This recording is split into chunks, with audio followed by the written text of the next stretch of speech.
Hello students. आज के current affair के सेशन में हम 11 अप्रैल के कुछ महत्वपूर्ण करंट अफेयर्स पर चर्चा करेंगे जो एग्जाम पॉइंट ऑफ व्यू से काफी इंपॉर्टेंट करंट अफेयर्स हो सकते हैं। आज की क्लास में हम इंपॉर्टेंट करंट अफेयर्स डिस्कस करने वाले हैं जो 11 अप्रैल 2024 की महत्वपूर्ण न्यूज है उनसे रिलेटेड। स्टार्ट करते हैं आज का सेशन।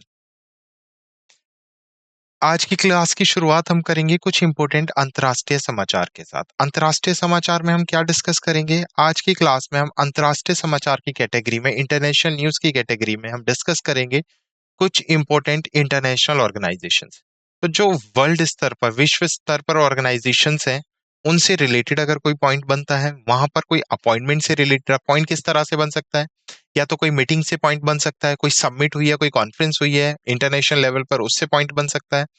सेकंड, अंतर्राष्ट्रीय स्तर पर कोई अपॉइंटमेंट हुआ है किसी कमेटी में या किसी ऑर्गेनाइजेशन में, किसी सीईओ के पद को अपॉइंटमेंट हुआ है या किसी भी पद का अपॉइंटमेंट हम अंतर्राष्ट्रीय समाचार में पढ़ेंगे। उसके साथ साथ इसी में हम किसी भी कंट्री के सी प्रेसिडेंट, प्राइम मिनिस्टर या करेंसी से रिलेटेड जितनी भी न्यूज बनती है वो कवर करेंगे। क्लियर? तो ये कंप्लीट अंतर्राष्ट्रीय समाचार में हम इंटरनेशनल करंट अफेयर्स कवर करेंगे जो एग्जाम्स में डायरेक्टली वहां से क्वेश्चंस पूछ लिए जाते हैं। सेकंड कैटेगरी होगी हमारी राज्य समाचार की। अब राज्य समाचार में हम क्या डिस्कस करने वाले हैं? राज्य समाचार में हम स्पेसिफिकली स्टेट गवर्नमेंट्स को टारगेट करेंगे। स्टेट गवर्नमेंट से जो भी स्कीम से रिलेटेड अगर कोई न्यूज निकल के आई है, बहुत बार एग्जाम्स में जीआई टैग से किसी स्टेट से पर्टिकुलर पूछ लिया जाता है। किसी स्टेट की सरकार ने कोई स्कीम से स्टार्ट किया तो पूछ लेगा कि ये स्कीम किस स्टेट गवर्नमेंट की है, तो वो भी हम किस में कवर करेंगे? राज्य सरकार समाचार में कवर करेंगे। क्लियर? तो कंप्लीटली स्टेट से रिलेटेड जितने महत्वपूर्ण समाचार बनेंगे, जितने इंपॉर्टेंट करंट अफेयर्स बनेंगे एग्जाम पॉइंट ऑफ व्यू से, वो हम इसमें कवर करेंगे। थर्ड हमारी कैटेगरी होगी बैंक और वित्त समाचार। ओके, बैंक और वित्त। अब बैंकिंग में क्या इंपॉर्टेंट बन सकता है? कोई बैंकिंग पार्टनरशिप हुई है दो ऑर्गेनाइजेशंस के बीच में, दो बैंक्स के बीच में, कोई एनबीएफसी है, नॉन बैंकिंग फाइनेंशियल कंपनी, किसी एनबीएफसी और किसी बैंक के बीच में बैंक अश्योरेंस पार्टनरशिप साइन हुई है, कोई बैंक में कोई अपॉइंटमेंट हुआ है रिसेंटली। ठीक है, तो बैंक ने कोई स्कीम लॉन्च किया है, कोई क्रेडिट कार्ड लॉन्च किया है जो एग्जाम से इंपॉर्टेंट बन सकता है, स्पेशली बैंकिंग एग्जाम से रिलेटेड, तो वो हम किस सेक्शन में डिस्कस करेंगे? बैंक और वित्त समाचार में। फोर्थ कैटेगरी है हमारी साइंस एंड टेक्नोलॉजी से रिलेटेड। तो रीसेंट इनोवेशंस हुए हैं साइंस एंड टेक्नोलॉजी में, कोई डिस्कवरी हुई है, उससे रिलेटेड जो महत्वपूर्ण खबरें बन रही हैं वो हम साइंस और टेक्नोलॉजी में डिस्कस करेंगे। Fifth, important days. ऑलरेडी बहुत इंपॉर्टेंट होते हैं तो यहाँ पे पहले ही लगा हुआ है महत्वपूर्ण दिन। तो जो भी इंपॉर्टेंट डेज है उनकी थीम्स है, कब से सेलिब्रेट करना स्टार्ट किया, या क्या उन इंपॉर्टेंट डेज का पर्पस होता है, क्यों हम सेलिब्रेट करते हैं वो डेज, तो वो हम अपनी पांचवी कैटेगरी में डिस्कस करेंगे। सिक्स्थ है हमारी रैंक एंड रिपोर्ट्स। ओके, देखो रैंक एंड रिपोर्ट्स में हम इंटरनेशनल लेवल पर या नेशनल लेवल पर जो भी रैंक एंड रिपोर्ट जारी की गई हैं, लेट्स सपोज कोई ऑर्गेनाइजेशन है, वर्ल्ड हेल्थ ऑर्गेनाइजेशन ने कोई रिपोर्ट जारी की है, डब्ल्यूटीओ ने कोई रिपोर्ट जारी की है, या केंद्र सरकार में नीति आयोग ने, स्टैटिस्टिक्स डिपार्टमेंट से कोई रिपोर्ट आई है, तो उसको भी हम किस में कवर करेंगे? रैंक एंड रिपोर्ट में। औपचारिक शोक समाचार मतलब डेथ से रिलेटेड। अब डेथ क्यों इंपॉर्टेंट होती है? देखो जो फेमस पर्सनैलिटीज होती हैं उनमें अगर किसी की रिसेंटली डेथ हुई है तो क्वेश्चन इस तरह से फ्रेम होके आ जाता है कि बताओ ये फेमस पर्सनैलिटी किस फील्ड से रिलेटेड थी, लाइक स्पोर्ट्स से रिलेटेड पर्सनैलिटी थी, एडमिनिस्ट्रेशन से, पॉलिटिक्स से रिलेटेड थी, फिल्म से रिलेटेड थी, तो इसलिए यहाँ पर औपचारिक न्यूज या शोक समाचार भी इंपॉर्टेंट हो जाते हैं। एट्थ कैटेगरी होगी हमारी पुरस्कार और मान्यताओं से रिलेटेड समाचार, जिसमें हम रीसेंट अवार्ड्स पढ़ेंगे किस इंटरनेशनल ऑर्गेनाइजेशन के थ्रू या नेशनल ऑर्गेनाइजेशन के थ्रू, क्योंकि अवार्ड से डायरेक्टली क्वेश्चंस पूछ लिए जाते हैं। और आज की क्लास की हमारी लास्ट कैटेगरी होगी नियुक्तियां और इस्तीफे। तो रीसेंट अपॉइंटमेंट एंड रेजिग्नेशन से इंपॉर्टेंट न्यूज भी हम इसमें कवर करेंगे। तो ये 9 हमारी कैटेगरीज होंगी जिसमें हम अंतर्राष्ट्रीय से स्टार्ट करेंगे और नियुक्ति और इस्तीफे पे आज की समाचार खत्म करेंगे। और क्लास के लास्ट में हम डिस्कस करेंगे सारांश। सारांश मतलब कम समरी, हम क्विक समरी रिवाइज करेंगे कि आज की क्लास में हमने क्या क्या महत्वपूर्ण बेसिकली डिस्कस किया है, ताकि जो हमने डिस्कस किया है वो हमें एक बार से रिवाइज हो जाए। क्लियर? तो ये आज के हमारे टॉपिक्स होने वाले हैं। तो नाउ लेट्स स्टार्ट करते हैं आज का सेशन। हमारे स्लाइड डेक में उपयोग की गई छवियां केवल शैक्षणिक उद्देश्य के लिए हैं। हम इन छवियों के मूल रचनाकारों और मालिकों के बौद्धिक संपदा अधिकारों का सम्मान करते हैं। यदि आप इस डेक में इस्तेमाल की गई किसी भी छवि के मालिक हैं और आपको कोई चिंता या समस्या है तो कृपया साथी @iitk.ac.in पर हमसे संपर्क करें। हम छवियों को हटा देंगे। क्लियर?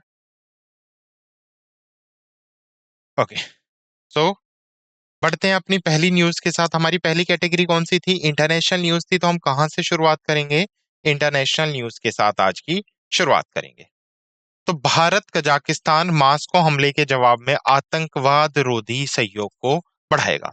तो अभी क्या हुआ है बेसिकली, जो टेररिज्म है उसको काउंटर काउंटर करने के लिए अभी जो मॉस्को अटैक हुआ है, इस तरह के अटैक से बचने के लिए इंडिया और कजाकिस्तान ने क्या किया है, एक अस्थाना में बैठक की है और वहां पर दोनों कंट्रीज ने एक समझौते ज्ञापन पर हस्ताक्षर किया है ताकि ऐसी पॉलिसीज बनाई जा सके ताकि टेररिस्ट या काउंटर टेररिस्ट कॉपरेशन के से रिलेटेड कुछ सम्मतिज बनाई जा सके, कुछ पॉलिसीज बेसिकली इंट्रोड्यूस की जा सके।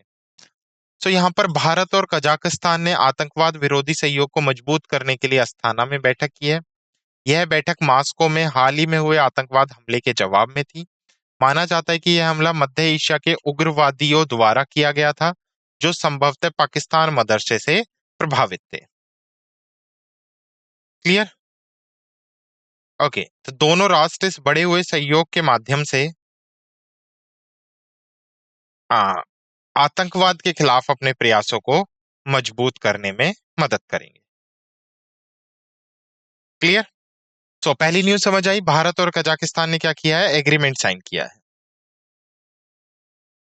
ओके, बढ़ते हैं अगली न्यूज की तरफ।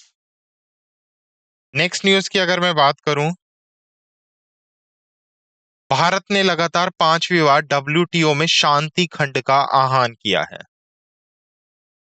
सो डब्ल्यूटीओ, वर्ल्ड ट्रेड ऑर्गेनाइजेशन, तो अभी भारत ने क्या किया है, लगातार 5वीं बार विश्व व्यापार जो संगठन है उसमें शांति खंड का उपयोग किया है।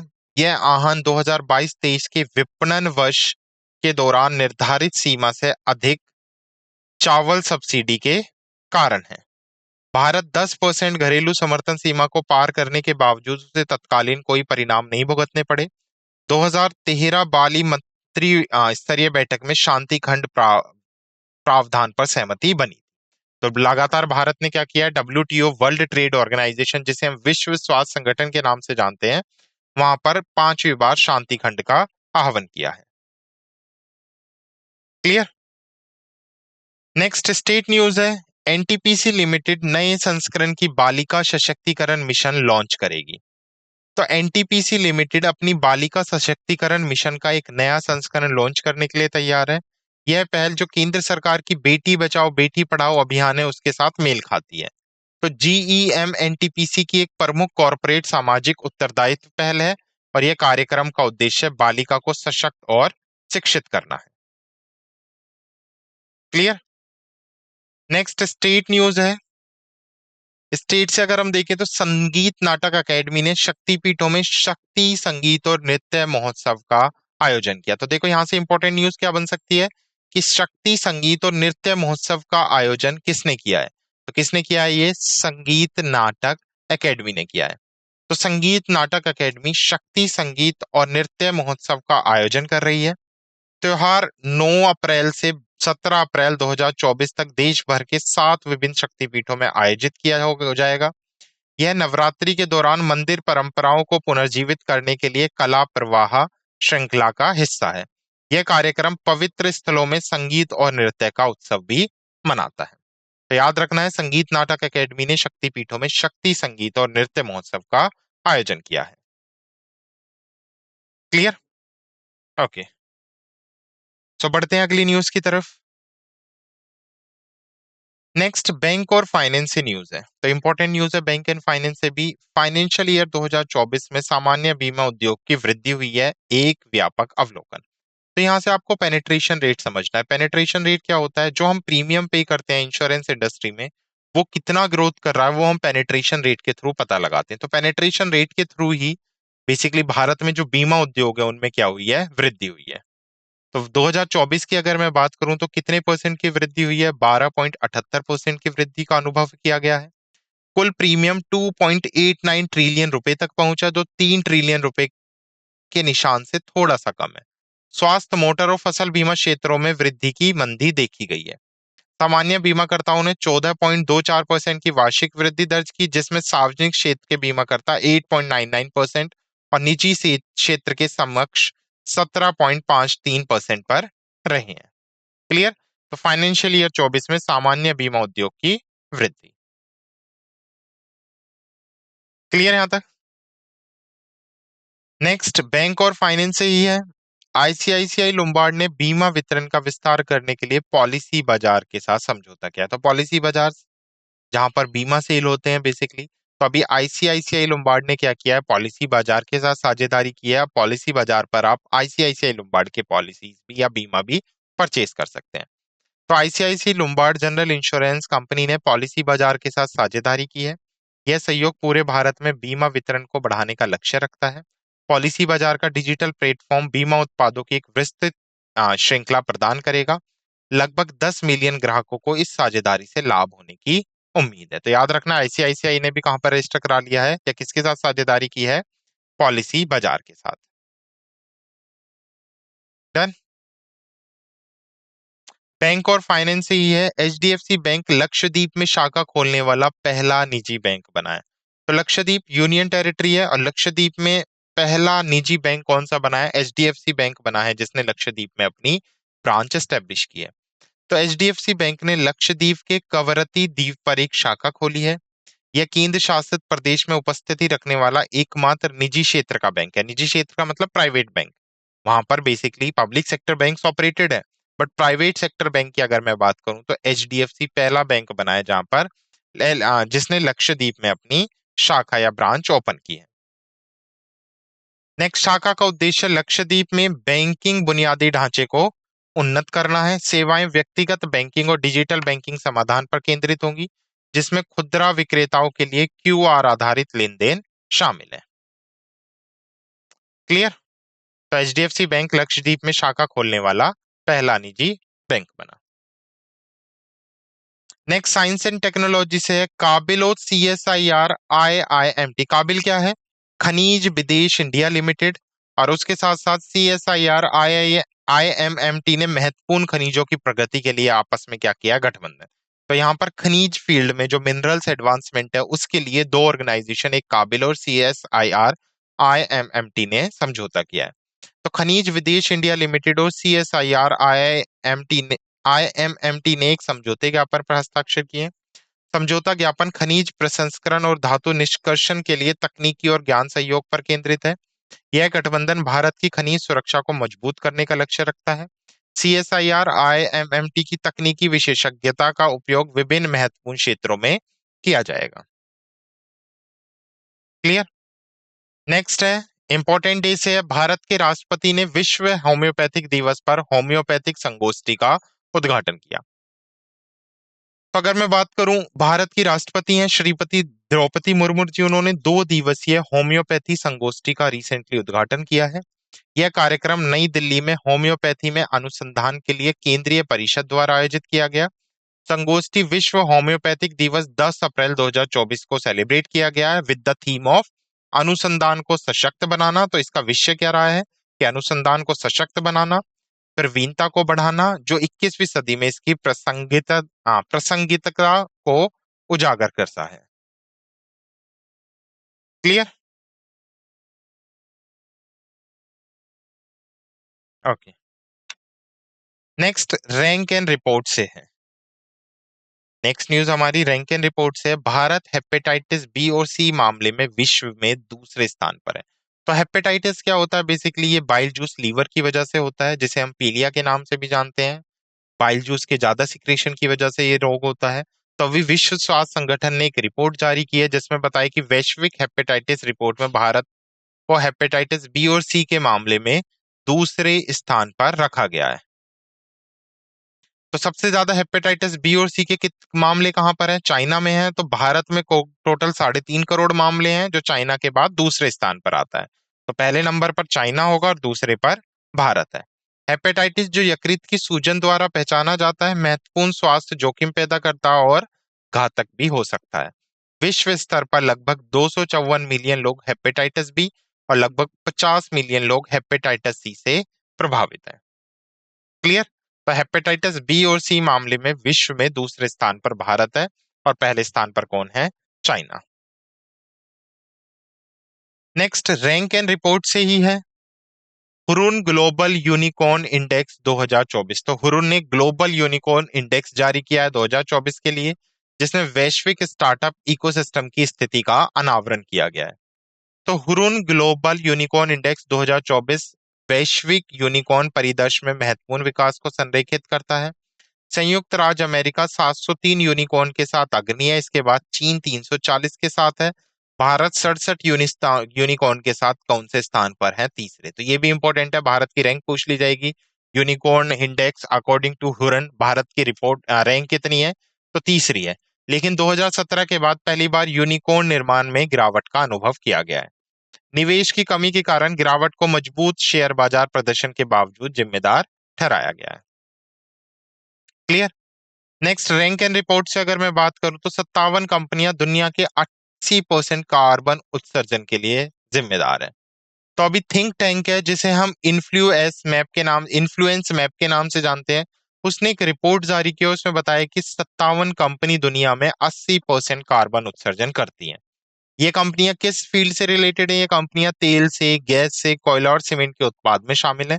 रिपोर्ट में निष्कर्ष निकाला गया कि 2015 में पेरिस जलवायु परिवर्तन समझौते के तहत निर्धारित शुद्ध शून्य लक्ष्य प्राप्त नहीं किया गया है। जीवाश्म ईंधन और सीमेंट उद्योग अभूतपूर्व स्तर पर पहुंच गए हैं, जिसमें अधिकांश उत्सर्जन वृद्धि कुछ बड़ी कंपनियों से हो रही है। तो 57 कंपनियां हैं जो 80% कार्बन उत्सर्जन के लिए जिम्मेदार ठहराई गई हैं। क्लियर। नेक्स्ट ऑब्चरी न्यूज है। ब्रिटिश भौतिकी विज्ञानी पीटर हिंग्स का 94 वर्ष की आयु में अभी क्या हो गया है? निधन हो गया है। तो ब्रिटिश भौतिकी विज्ञानी पीटर हिंग्स का 94 वर्ष की आयु में निधन हुआ। हिंग्स हिंग्स बोसोन कनिया गॉड पार्टिकल की खोज के लिए जाने जाते थे। उन्हें कान इस क्रांतिकारी खोज के लिए 2013 में भौतिकी का नोबेल पुरस्कार भी दिया गया है। Clear.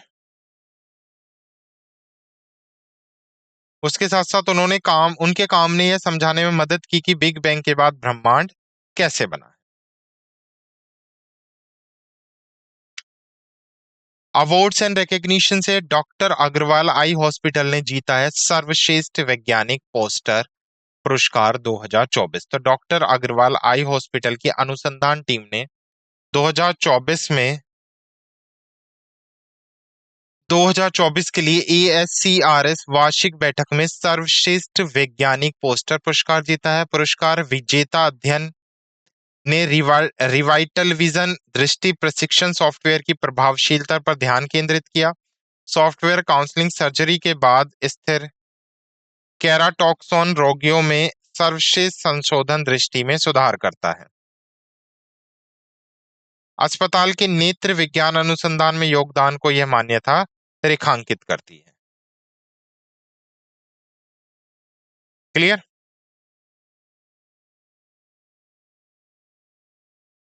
Next, appointment and resignation से हरिंदर सिंह को 2028 ओलंपिक तक भारतीय हॉकी टीम का कोच नियुक्त किया गया है। तो हरिंदर सिंह को सीनियर राष्ट्रीय महिला हॉकी टीम का कोच नियुक्त किया गया है। वह जाने के शॉपमैन की जगह लेंगे जिन्होंने पिछले महीने ही इस्तीफा दे दिया था। सिंह एक पूर्व भारतीय हॉकी खिलाड़ी और द्रोणाचार्य पुरस्कार विजेता है। उनका कार्यकाल 2028 ओलंपिक तक बढ़ाया गया है। क्लियर। तो ये थे कुछ इंपॉर्टेंट करंट अफेयर्स जो 11 अप्रैल 2024 के हमने डिस्कस किए। एक बार क्विक समरी रिवाइज करते हैं।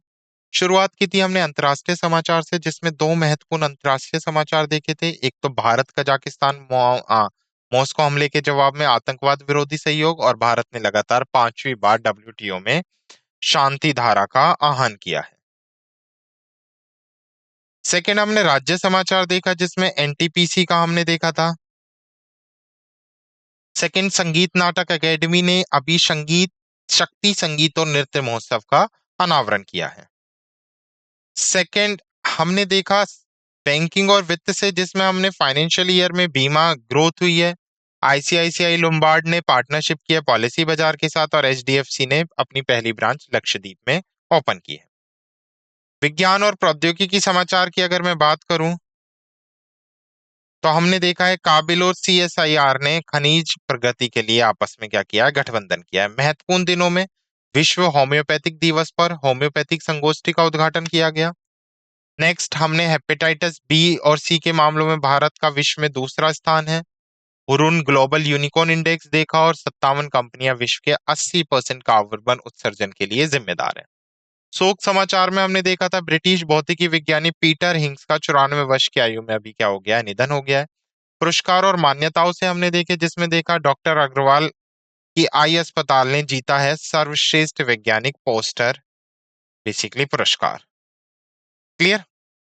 उसके अलावा अगर मैं बात करूं, हमने नियुक्ति और इस्तीफे से देखिए, जिसमें हरिंदर सिंह को 2028 ओलंपिक तक भारतीय महिला हॉकी टीम का कोच नियुक्त किया गया है। तो ये कुछ इंपॉर्टेंट करंट अफेयर्स थे जो हमने डिस्कस किए। I hope you like this session. Thank you.